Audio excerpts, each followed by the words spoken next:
সেমিস্টারের Pharma viva আমার আগে যে ছেলেটি এবং আমার পরে যে ছেলেটি আমার আগে যে গেল সে গেল 5 মিনিট ভাইবা হলো চলে এলো আমি গেলাম বস কি নাম বাবার নাম কি বাবা কি করেন মায়ের নাম কি মা কি করেন বাড়িতে ভাই বোন আছে কিনা ঠিক আছে এই অবধি মেনে নিলাম তারপরে নাম থেকে শুরু হলো তুই ব্রাহ্মণ তোর বাড়িতে তোকে এই শেখানো হয়েছে তোর বাড়িতে তোকে ওই শেখানো হয়েছে তুই মুখে কি ক্রিম মাখিস তুই ঠোঁটে কি মাখিস কি কথা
পরীক্ষা দিতে যাচ্ছে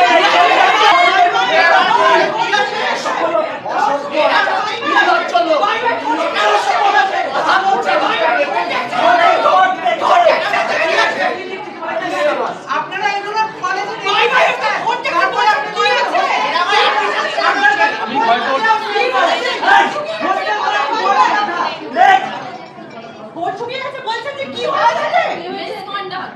আমার তো ঠোঁট শুকিয়ে দিন বেচলেন কোনদিন তো বললেন নেই ছেলেদের 5 মিনিট পাইবা না মেয়েদের 25 মিনিট পাইবা